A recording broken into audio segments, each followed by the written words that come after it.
ಯಾವ ಉದ್ದೇಶ ಇಟ್ಕೊಂಡು ಯಾವ ಗುರಿ ಇಟ್ಕೊಂಡು ಕದನವನ್ನು ಆರಂಭ ಮಾಡಿದ್ವಿ ಆ ಗುರಿ ಈಡೇರಿತ್ತಾ ಅನ್ನುವಂಥದ್ದು ಪ್ರಶ್ನೆಗೆ ಇವತ್ತಿಗೂ ಉತ್ತರ ಇಲ್ಲ. ಅಮೆರಿಕ ಹಾಗಾದ್ರೆ ಅಮೆರಿಕ ನಮ್ಮ ವಿಷಯಗಳನ್ನ ತೀರ್ಮಾನ ಮಾಡೋದಾದ್ರೆ ನಮ್ಮ ಸಾರ್ವಭೌಮತ್ವದ ವಿಷಯ ಏನು ಹಾಗಾದ್ರೆ? ಇಲ್ಲ, ನಾವು ನೋಡಿ ಕದನ ಘೋಷಣೆ ಮಾಡಿದಾಗ ನಾವು ಸಂಪೂರ್ಣ ಬೆಂಬಲವನ್ನು ಕೊಟ್ಟಿದ್ದೇವೆ. ಪಾಕಿಸ್ತಾನಕ್ಕೆ ಸರಿಯಾದ ಪಾಠ ಕಲಿಸ್ಬೇಕು, ಇನ್ನೊಮ್ಮೆ ಇಂಥ ದುಸ್ಸಾಹಸಕ್ಕೆ ಕೈ ಹಾಕಬಾರ್ದು ಅಂಥೇಳಿ ಕದನ ಮಾಡುವಂಥದಕ್ಕೆ ನಾವು ಸಂಪೂರ್ಣ ಬೆಂಬಲವನ್ನು ಕೊಟ್ಟಿದ್ದೇವೆ. ಆದರೆ ಕದನ ವಿರಾಮ ಘೋಷಣೆ ಮಾಡುವಾಗ ಯಾವ ಉದ್ದೇಶ ಇಟ್ಕೊಂಡು ಯಾವ ಗುರಿ ಇಟ್ಕೊಂಡು ಕದನವನ್ನು ಆರಂಭ ಮಾಡಿದ್ವಿ ಆ ಗುರಿ ಈಡೇರಿತ್ತಾ ಅನ್ನುವಂಥದ್ದು ಪ್ರಶ್ನೆಗೆ ಇವತ್ತಿಗೂ ಉತ್ತರ ಇಲ್ಲ.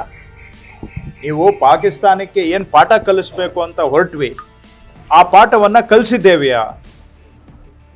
ನಾವು ಏನಾಗುತ್ತೆ 3-4 ದಿನ ಏನೋ ಒಂದು ಪ್ರಯತ್ನ ಮಾಡಿ ಅಲ್ಲಿಗೆ ಬಿಟ್ಬಿಟ್ರೆ ಇದರಿಂದ ನಾಳೆ ಪಾಕಿಸ್ತಾನಕ್ಕೆ ಇನ್ನಷ್ಟು ಇಂಬು ಕೊಟ್ಟಂಗೆ ಆಗುತ್ತಾ ಅನ್ನೋ ಒಂದು ಅನುಮಾನ ಎಲ್ಲ ಸಾಕಷ್ಟು ಮನಸ್ಸಿನಲ್ಲಿ ಹುಟ್ಟಲಿಕ್ಕೆ ಸಾಧ್ಯ. ಹಾಗಾಗಿ ಪ್ರಶ್ನೆಗೆ ಸ್ಪಷ್ಟವಾದಂಥ ಉತ್ತರ ಇಲ್ಲದೇ ಇರುವಂಥ ಪ್ರಶ್ನೆ ಯಾವುದು ಅಂದರೆ, ಪಾಕಿಸ್ತಾನಕ್ಕೆ ನಾವು ಕದನ ಮಾಡೋದು ಸರಿ, ಅವ್ರಿಗೆ ಮತ್ತೆ ನಮ್ಮ ಆಂತರಿಕ ವಿಷಯದಲ್ಲಿ ಬೆರಳು ತೂರಿಸ್ದಂಗೆ ಪಾಠ ಕಲಿಸ್ತೀವಿ ಅಂತ ನಾವು ಹೊರಟು ಮತ್ತೆ ಯಾಕೆ ಸಡನ್ ಆಗಿ ಕದನ ವಿರಾಮ ಮಾಡಿದ್ದು ಅನ್ನುವಂಥದ್ದು ಅಮೆರಿಕ ಹೇಳಿದ್ರು ಅನ್ನೋ ಕಾರಣಕ್ಕೆ ಮಾಡಿದ್ವಾ?